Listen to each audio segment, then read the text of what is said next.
Today on episode number 607 of the Teaching in Higher Ed podcast, an e-bike for the mind, AI, augmentation, and moral hazards with Josh Brake.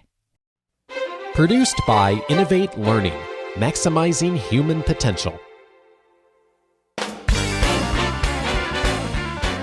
Welcome to this episode of Teaching in Higher Ed. I'm Bonnie Stahoviak, and this is the space where we explore the art and science of being more effective at facilitating learning. We also share ways to improve our productivity approaches so we can have more peace in our lives and be even more present for our students.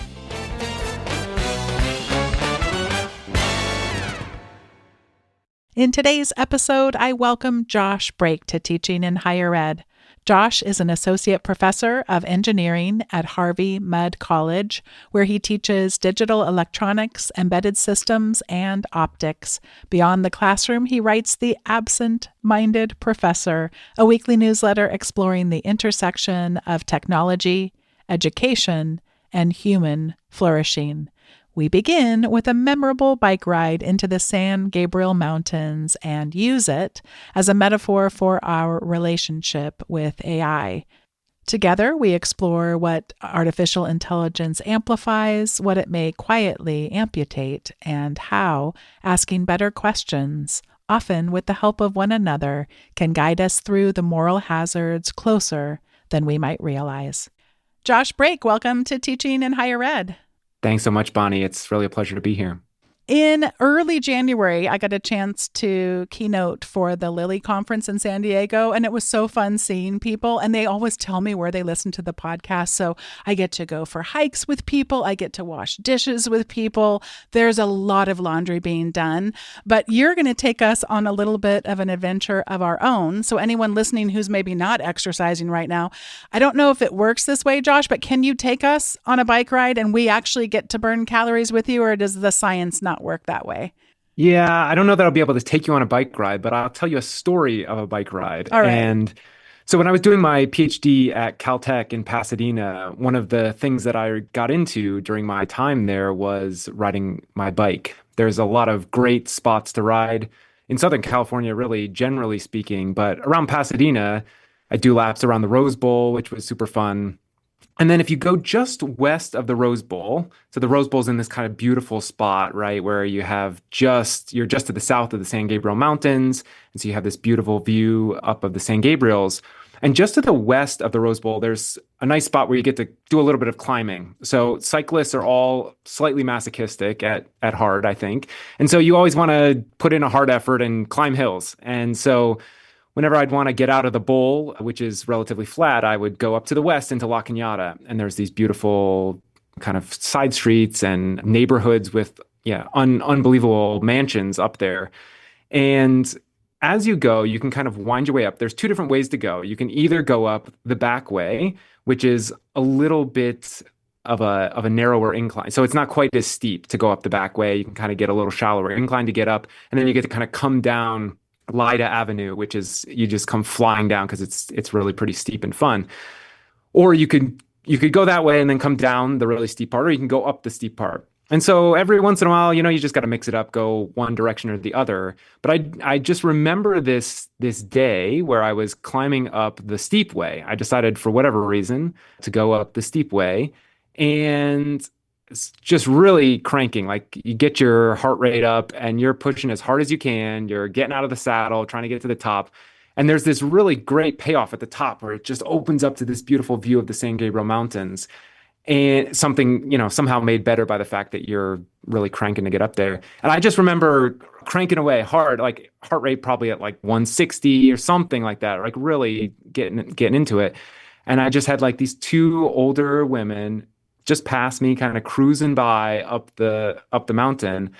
And I just had this sense like, e-bikes, they must be on e-bikes. That must be what's going on. And, I don't know as if that's me just trying to rationalize and like, I'm just getting cooked here by some really fit older ladies, which could have been the case. But that was kind of one of the first kind of instances and engagements I had with e-bikes. And I think that it provides really this interesting metaphor as we think about AI. and the kind of electronic assistance there, which there's all kinds of different takes that people have on that. Yeah, by the way, you're sharing little glimpses of some of the stories that you've shared in your newsletter. And I've so enjoyed your writing and such a delight to get to talk to you today. Where I thought this story was heading when you shared it in your writing was just an absolute hatred of e-bikes and in a very binary sort of dichotomous Yes. way of thinking, but it's a lot more nuanced than that for you. So tell us what's the twist in your story? Yeah. What happened about your feelings and thoughts about e-bikes? Yeah, well, I mean, I think that the e-bike question is really interesting. And I think the reason that I found it such a helpful and challenging and really generative metaphor to consider as we think about AI is that e-bikes, in many ways, are a way of augmenting an existing mechanism. And Steve Jobs famously called the computer, his vision was the computer as a bicycle for the mind.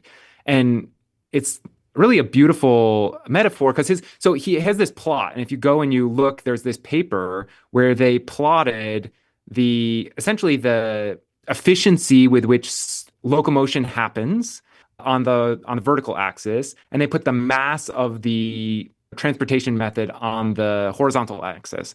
And if you plot these log, what the interesting thing that you see is like the most efficient use of energy, locomotion per unit mass turns out to be man on bicycle. So if you look, you can see everything they plot from birds to jet planes on this plot. And then there's like this one little outlier, which is all the way down, which is where you want to be on the vertical axis, man on bicycle.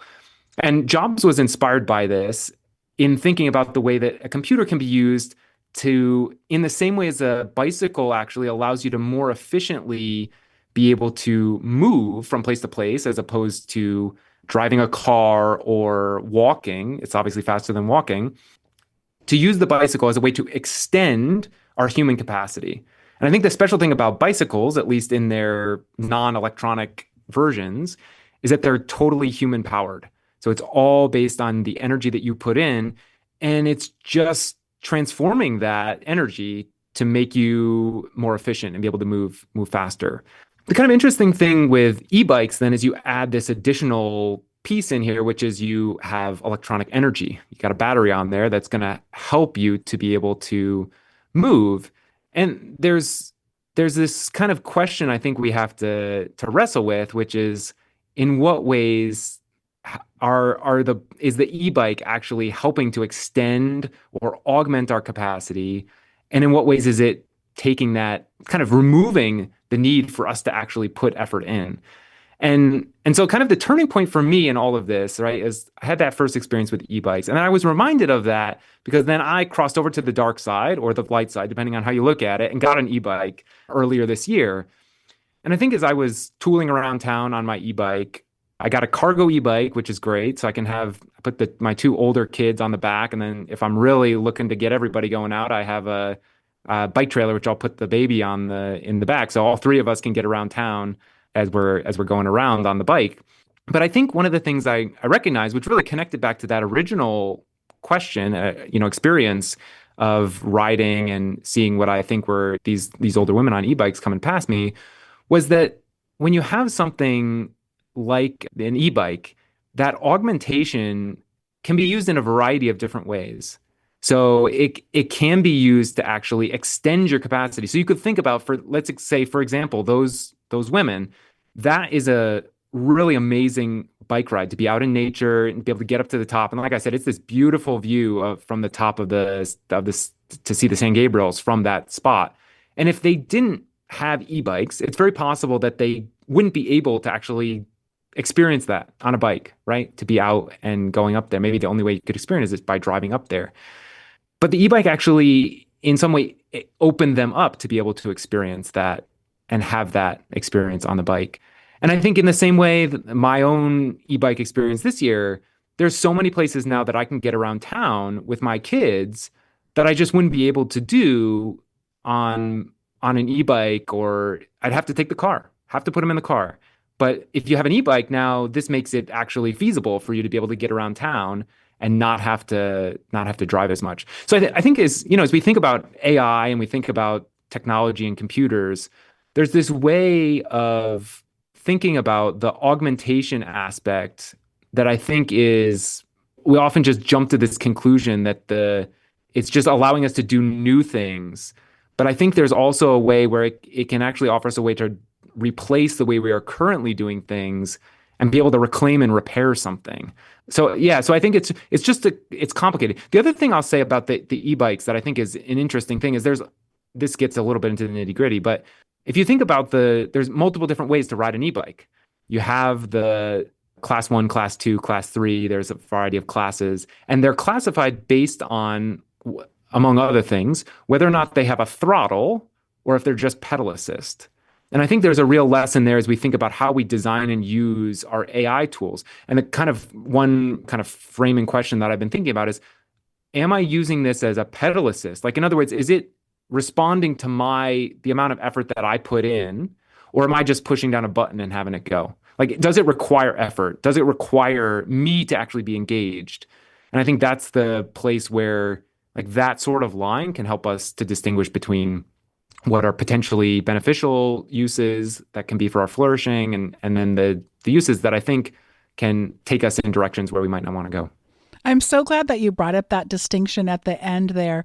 One of our children has been advocating to get an e-bike for quite some time. I guess I just gave away which one it is. Darn it. I was trying to protect their identity. He's such a great influencer, and he has brought up this distinction with me. He's so good too, because, well, what is it that you're concerned about, Mom? Tell me a little bit more about why that. Right. For me, oftentimes it is. And one thing that you didn't bring up, I mean, you sort of started to allude to it about these two women, that I just feel like, my gosh, when we're going to get outside and we're going to move our bodies, let's like not get assistance where assistance not going to be particularly helpful for like building strong muscles and burning calories, et cetera. So for me, that's part of it. But he has brought up this distinction that you just brought up. And first of all, it just goes to his wonderful influence skills. And he's really thought about this. But to me, it also enters into the conversation. I mean, he's so embodying what Stephen Covey wrote about all those years ago in his work about seeking first to understand before being understood. And the fact that he already knows how to do that at his age, then he's obviously still has an opinion about whether or not he should be able to get one. But his opinion also can then be communicated in such a way to have first understood what my concerns are. And I just find that lovely. And I didn't think about this in preparing for the conversation, but when you were talking about the Steve Jobs quote, the computer as a bike for the mind, the quote that keeps coming up to me, because of course we hear from so many people with so many understandable concerns about artificial intelligence and the ways in which it's, there are environmental concerns. Mm-hmm. There are concerns when the computer isn't just a bicycle for our mind, but it's taking over our mind and not allowing us to exercise it and build up those cognitive skills. But anyway, the quote that kept coming to my mind, which is, I suspect many listeners will have heard this: a woman needs a man like a fish needs a bicycle. And so sometimes what it was reminding me of as I kept chuckling is sometimes we don't even know what we're talking about. So we're arguing whether or not we should or shouldn't use it, whether our students should or shouldn't use it. And it's such a vast topic. I mean, so like, how do we begin having conversations that with a more nuanced? And one of the questions that you encourage us to ask is, to what image is our technology conforming us, as one lens that we might put on, broadly speaking? So what comes to mind for you today? Or if I asked you on a different day, I might get a different answer. But today, what's coming to mind for you as you're asking that question? Yeah. It's so interesting, because I think one of the best metaphors that has really helped me to think about artificial intelligence and the AI tools that we're increasingly bombarded with today is they're amplifiers. So they take a certain thing that you're doing and then they amplify it, right? It allows you to move faster. It allows you to do more. It allows you to get farther with the same amount of input energy. And you could think about the e-bike as a way to that's doing that too, right? It's amplifying your input, especially in the pedal assist version, which like I think is the purest version of the e-bike, right? It still requires you actually to put in some effort, but it allows you can be use it for different purposes, right? So you could use an e-bike to be able to replace your use of a car, right? I think that's a great use of an e-bike, right? That's what it does for me in many ways. Like there are a lot of places now where I'm like, oh, I have to drive there. It's like, oh no, wait, actually, I can take the e-bike. I think it's better for the environment, better for me, better for everybody. Then there's other places where I think our intention is super, super important, right? Because when you have this amplifier now, I kind of think of it like I've been trying to kind of kick around different ways of thinking about this. But I think one thing that's kind of interesting is if you think about how if you're moving faster, the direction that you're moving gets more and more important because you can more easily get off track, right? So if you're like a degree off in terms of your heading and you go 10 miles instead of 1 mile, now you're going to overshoot or you're going to be way further away if you didn't have that heading exactly correct. And I think that that is the key challenge as we think about like what images your technology conforming you to. It's really this question about like what's the intention that you're bringing to the technology when you come to the tool. What are the questions that you're asking? And fundamentally, it's a question of purpose and intention. Like, why are you using this? And I think for many people, it's just born out of this externally imposed desire to move quickly and to get more done. But I think that we most of us kind of stop there. Okay, fine, get my stuff done faster without recognizing that there's these external things. It's like it's not actually about getting that done faster because something else is just going to fill in the space where that was. Like, what are we doing? Why are we doing it? And I think as we think about what image it's conforming us to, one of the things that I think a lot about is like, what is the direction that I'm heading? Like, why am I doing this work in the first place? And I think about this a lot in the classroom. One of my kind of tenets with AI in the classroom and my students is just go for the jugular, essentially. Like I tell them on the first day of my embedded systems class, I kind of try to keep space and keep updated with what the latest tools can do. And so I'll just take a screenshot basically of the first assignment and throw it into whatever the latest model has said, like, hey, do this thing for me, right? And it got to a point, this was last year actually, when it was maybe fall of 24. It solved the whole lab flawlessly, wrote the code perfectly, done. It's like, okay, well, what are you going to do in this moment, right? And I think for a lot of educators, their decision is, well, I got to change the assignment somehow. I got to get rid of this. And like, yeah, sometimes that's what we should do. But other times, actually, the assignment is good. The things that it is helping you to do are good as well. And just because AI can do it actually doesn't mean that it's not worth doing. My friend Andy Crouch always has this kind of line like, you don't bring a forklift to the gym, right? Like it's no sense in having a machine to raise the weights. The whole point is that you get in there and you struggle and you push and you learn. It's the reason that you use pedal assist instead of the throttle to get up the hills. Like the point is actually you engaging and growing from it. And so that I think is the question that we have to be asking ourselves today about artificial intelligence and our use of it is like, why are we using it? What's the point of using it? And if it's going to allow us to be able to do something that generate a product that's truly useful, independent of the effort, like it's not about saying, well, we have to do it this particular way because that's the way we've always done it. And, we have to be careful not to just get caught up in, well, we do it this way because we've always done it this way. But I think that if we know why we're doing it, that is a really revealing question for us to really wrestle with. Another really big area that you express concern about has to do with the moral hazards of artificial intelligence. And you've written that those moral hazards are closer than we realize. I'm going to ask you a totally unfair question because I'm going to ask you to pick one. And I know you could list tens of them and just be getting started. But what's one that's coming to mind for you today, even though I know tons are hitting the headlines? But what's just give us an example for those who may not be familiar with moral hazards. Give us an example of one and how you're thinking about it today. Yeah. It's really connected to what I was saying before about the dangers of speed. When you're moving fast, it's really easy to do things unreflectively and to make a poor decision without even realizing it. And I think for me, one example that I've kind of experienced myself, honestly, is you have all these new capabilities that these tools enable you to do. And in many ways, you're just like, well, I can do this. And you don't even think deeply about whether you should be doing that, right? So it's this like can and ought sort of thing. And so, for instance, if you wanted, it's never been easier to rip somebody else off, to rip off their content, right? And it's a complicated ethical, like all of these things are really nuanced. I think if you hear people kind of coming away from with a very black and white picture of it, you probably should ask a little deeper questions, right? Even on the environmental concerns, the question is not for me like, is this good or bad for the environment? It's like, what are we using it for? What's the value of it? And how does this compare in context, right? Like, we have to think about when somebody says, oh, ChatGPT takes X amount of water per day to do, it's like, well, how much water does it take for us to watch Netflix or be on a Zoom call or make, like we have to think about all these things in context. But because AI allows us to move so quickly, it makes it really, really important. And this gets back to the intention thing that we really be in tune with what we're doing and take some space to reflect.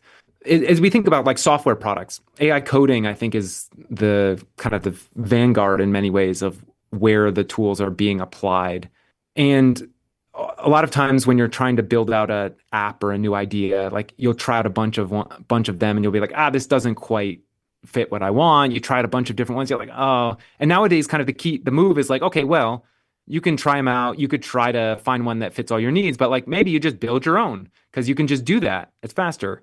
And one of the things you could imagine doing now is just like, well, actually, I like this and that and the other thing. Like, I want inspiration from this, but you don't have to go and actually look at the apps and try to get a sense of like, well, what do I like about this? What are the features that I want? And try to like build it yourself. You could just take a screen recording of the app, click through a bunch of screens, look at a bunch of stuff, do that across a bunch of different apps, and then you can just throw that into your favorite AI tool, Claude or whatever else, and say, hey, here's a video of this thing. Build me a prompt to create basically a version of this that adds this additional feature and removes this and whatever else. And it's really easy to just do that without even thinking about it and being like, oh, wait a minute. That's somebody's intellectual effort that went into that. And what is the right amount of attribution? What's the line? And, the artistic community has thought about this for a long time in terms of inspiration versus plagiarism, essentially. But I think that there are so many moral hazards. I'm going to have to try to like rail it in. But like the other thing I think we just have to be asking ourselves at some level too is every time we use these systems, we're making some kind of we're somehow implicated in the moral decisions that have been made in building them. And that's true for everything that we use, right? That's the thing that's tricky is like you start to see, well, there's actually no free lunch. We're kind of implicated in a broken world.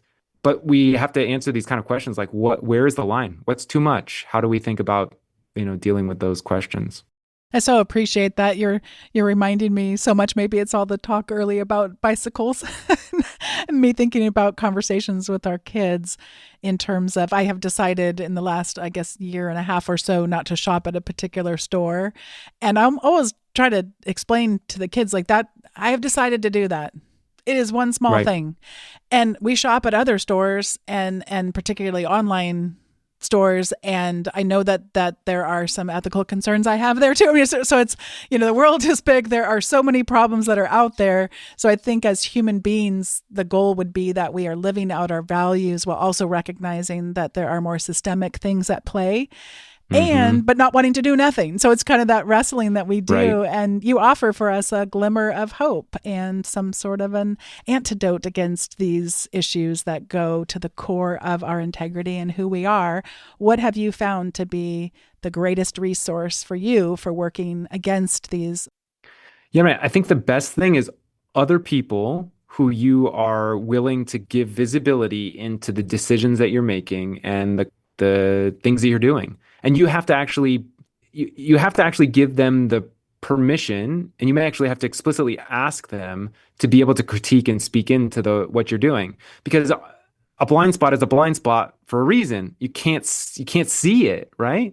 And so the only way you can really fix that is to get somebody else who can see in your blind spot, and then you have to give them the permission and have the relationship with them that they are willing to speak up and say something.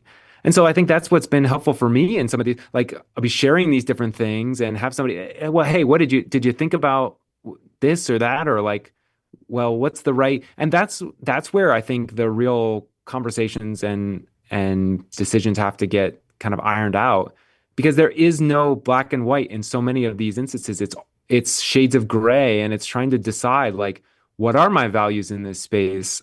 How can I live those out? How am I being, am I balancing all these different things and trying to really, and I think the other thing I'd say is just to be aware that the moral hazards are there, and yet you can't be frozen, I don't think, by that, because otherwise you can't do anything. You couldn't use anything. You couldn't.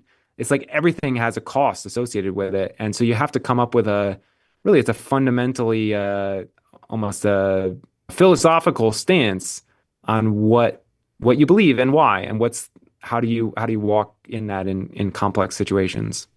Before we get to the recommendations segment, I should say the official ones, I wanted to take just a moment to share about another podcast that I think listeners to Teaching in Higher Ed might enjoy, and that is College Matters from the Chronicle. College Matters is a weekly show from the Chronicle of Higher Education, and it's a great resource for news and analysis about what's happening in higher education.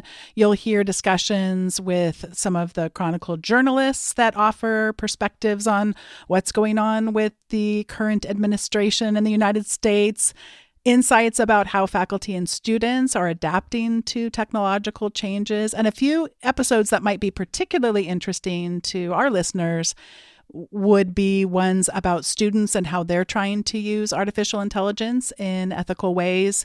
There was an episode you might want to check out on grade inflation and also on some of the reading struggles of today's students. So I just want to encourage you to check out College Matters wherever it is you get your podcasts. And this is the time in the show where we each get to share our recommendations, and I'd like to share two today. The first I'd like to share is actually a second clip from the same person. I'm getting so much out of this guy. So Hassan Minhaj interviewed someone named Suborno Isaac Bari. And you would have seen this if you're listening to every episode. I shared a clip earlier, but this young man is 13 years old. And in this particular clip, he really senses his urgency. More than ever, he says, don't let AI live your life for you. And it's such a jolting thing to see a 13-year-old with all the wisdom that he has. He's already graduated from high school. He's already written books and has earned recognition for his extraordinary talent in math and physics. And in his talk, he cautions people against over-reliance. In this clip of a broader interview that Hassan does with him on artificial intelligence. And he says relying on it too much will make our lives feel meaningless. And pretty amazing to me, coming from one of the youngest prodigies we have in the world today. His warning serves as a good reminder that while AI can help us, it should never replace our own thinking or efforts. And at the end of the clip, Hassan says, is there any advice you have for me specifically? And I thought this was so fun. He ends the talk where he says, don't be afraid of failing.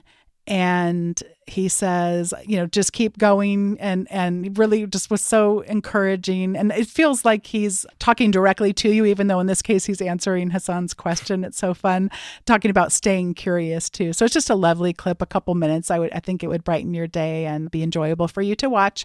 The second thing I want to just mention is I've made mention of things like this before, but every time it happens, it just brings me a little bit of joy. I can be too hard on myself sometimes, especially as a term or a semester is starting. I'm trying to do all the things before it starts. And then at some point, the clock and the calendar just get us back into a sense of reality. So I'm always telling people, just pick one thing. Don't pick 17 things.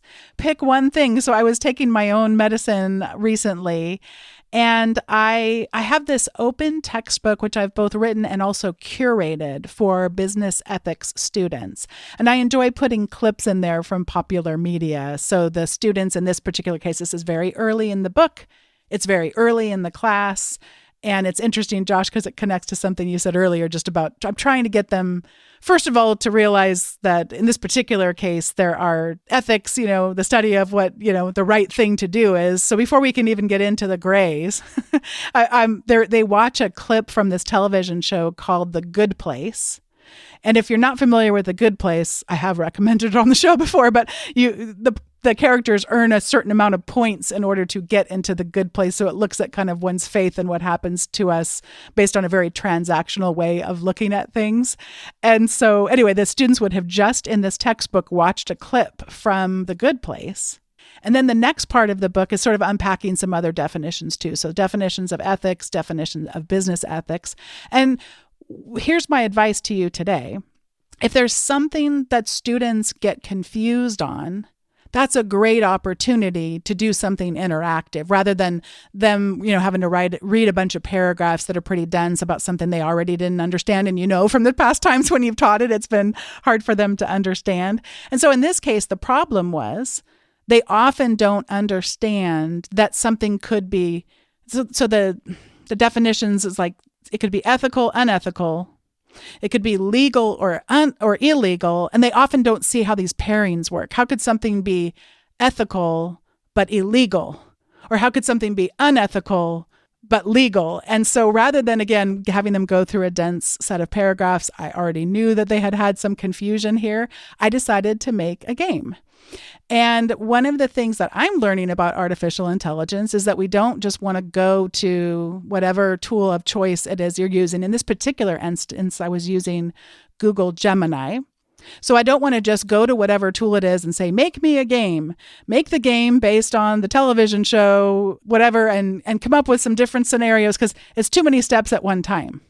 So you want to ask it to give you advice on how you can then ask it to make a game for you. So picture two broad phases of this project. And within each phase, me going back and forth a number of times with it. So the thing that was so fun for me, first of all, really, I didn't take that long because TikTok, can't burn the whole class to the ground like I'm always tempted to do.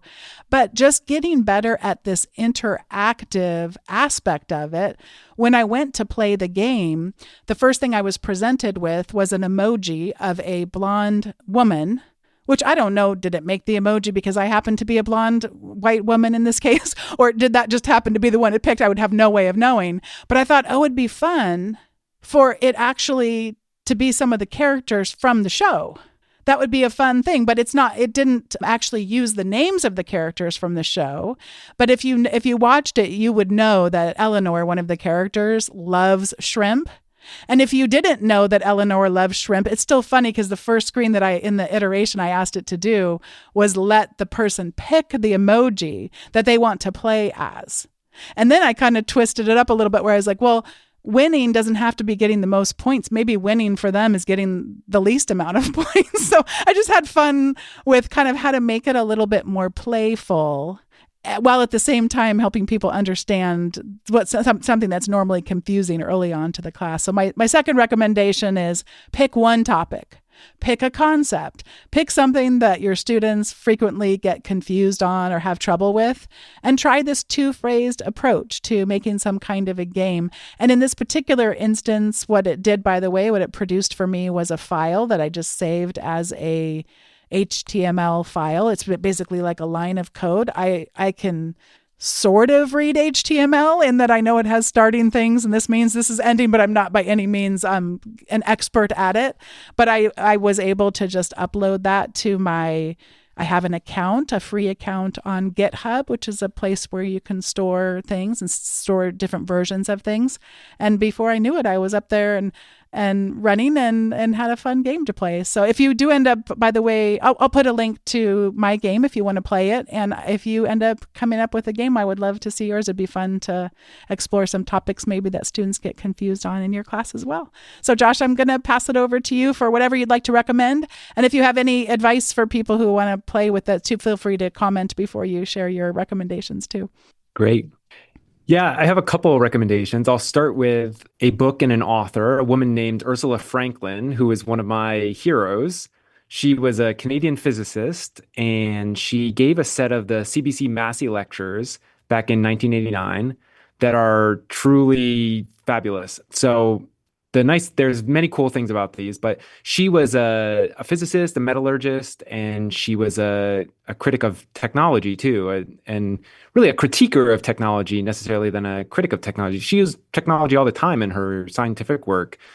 But I think what has been perhaps the most illuminating to me over the last number of years as I've been seeing and trying to really understand what generative AI is and what it means for us is that many of the questions that we're asking today about generative AI, if you go back and read the technological critics of the mid 20th century, the Marshall McLuhans, even Wendell Berry, Neil Postman, C.S. Lewis, Ursula Franklin, Jacques Ellul, all of these folks who, in many ways, were seen to be very negative about technology. A lot of the concerns and critiques that they offered almost could almost seem like they're written about generative AI.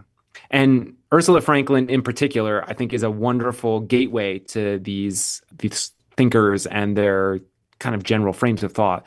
In many ways, because the CBC Massey lectures, because they were delivered orally, have a very concise form factor to them. So you can find these for free on the Internet Archive. You can buy a copy on, wherever you buy books. You can get a printed copy of them, the lectures. But I think what she just highlights time and time again, these very helpful distinctions between prescriptive and holistic technologies. Like, are these tools actually splitting our work up into little chunks and pieces that then it's distributing and kind of assembly line style? Like, that's a prescriptive way of building something versus a holistic style, which is more craftsman-like. And what's, I think, particularly fun to think about is that AI in many ways could be used either way. And so there's ways that AI is being used prescriptively, and there's ways often in many times to create the same thing where it's actually being used holistically, you could make the argument. And so I just think that she's a really rich person to wrestle with. The other thing that I think is very sweet about these lectures is you can actually go and find the recordings of her giving these lectures. And so you can actually not only see her voice in the written word, which still you can tell the orality of it comes through, the brevity of it as a orally delivered lecture, but you can also actually hear her voice, which I think is pretty neat. Another recommendation I would give is another book. I think that I'm in the middle of it now. I haven't quite finished it, but it's a Kurt Vonnegut book called Player Piano. And it's very interesting. It's kind of set in this space where there's the homestead and then there's the Ilium, and it tells the story of this plant manager who basically is in charge of the machines. And as the story evolves, it's a novel.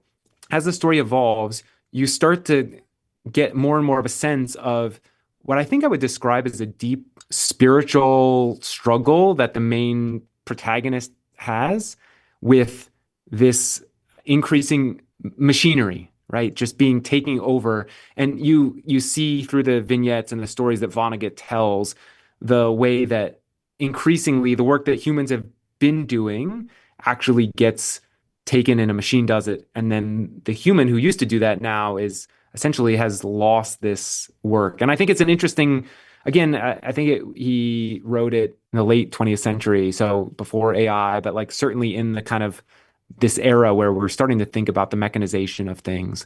And I just find that so much of what sci-fi enables us to do actually seems like many of the big tech founders don't really understand that many sci-fi books are actually dystopian in nature. They seem to think that they're utopian, and they somehow miss that point. But you start to see actually in these dystopian fictions a real window into the moral and ethical and really deeply philosophical and spiritual hazards that I think we are starting to experience now, but it allows us to kind of pick ourselves up from where we are now and put ourselves 10 years in the future, perhaps. And hopefully then that could give us some wisdom as we think about the choices that we make now. From a tools perspective, this is sort of a yes and on top of your suggestion before about building these games. I think that there's a real opportunity for educators, especially, to be able to really build bespoke games, apps, web apps. I think when people think of like a web app as this thing that's like hidden behind a LMS and you got all this complexity and it's measuring all these things and you got to use this. Like the beauty of some of these AI tools, and my current favorite, which I think is kind of generally recognized to be kind of the frontier model right now, is Anthropic's Claude model, although Google's Gemini is quite close too. But a lot of these tools now are allowing us to very quickly be able to prototype little apps, games, widgets that I think can be really useful, interactive tools for students. And like you were saying before, these don't need to be hooked up to anything. Essentially, it's like an HTML page. So you can just think about it as a very dynamic, static web page.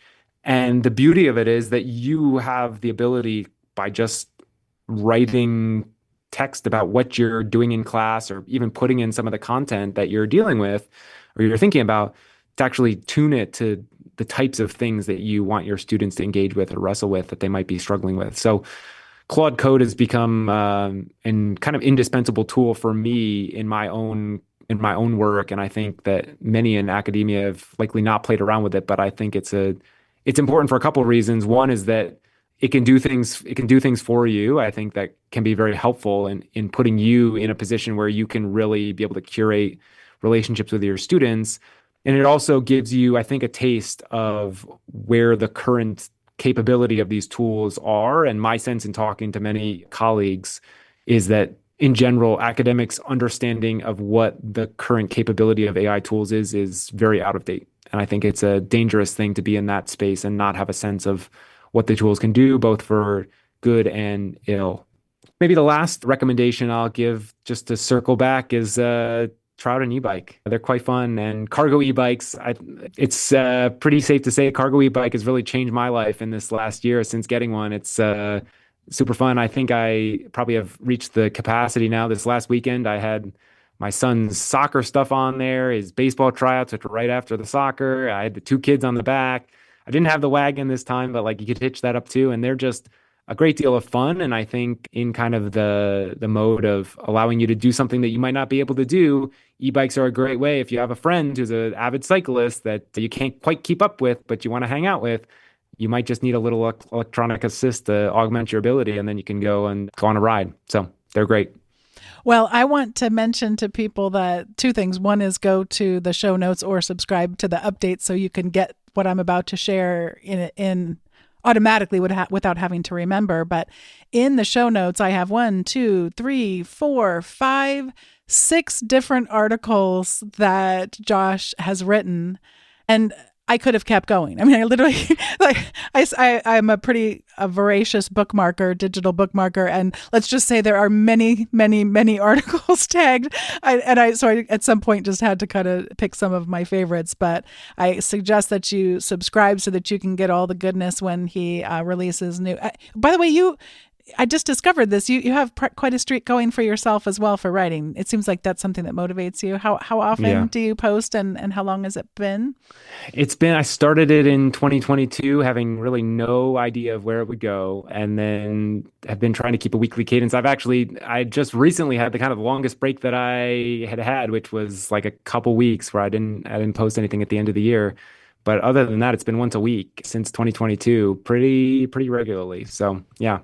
It's so delightful. Every time I see one come out, I always know that there'll be that nuance. You'll give me things to think about, and you'll challenge me and encourage me at the same time, and bringing us together, like you described, bringing us together as a community to wrestle through this together. It makes me feel less alone. So thank you for the work that you put into that. Thanks, Bonnie. All right, everyone. Thanks for listening. And thanks again, Josh, for being a guest. My pleasure. Thanks once again to Josh Brake for being a guest on today's episode of Teaching in Higher Ed. Today's episode was produced by me, Bonnie Stachowiak. It was edited by the ever-talented Andrew Kroger. If you have yet to sign up for the weekly update from Teaching in Higher Ed, now is your chance. Head over to teachinginhighered.com/subscribe. You will receive the goodness that is all those articles I talked about that Josh has written for his newsletter. Such good things for us to reflect on, as well as some other resources that don't show up on the show notes. Thank you so much for listening, and I'll see you next time on Teaching in Higher Ed.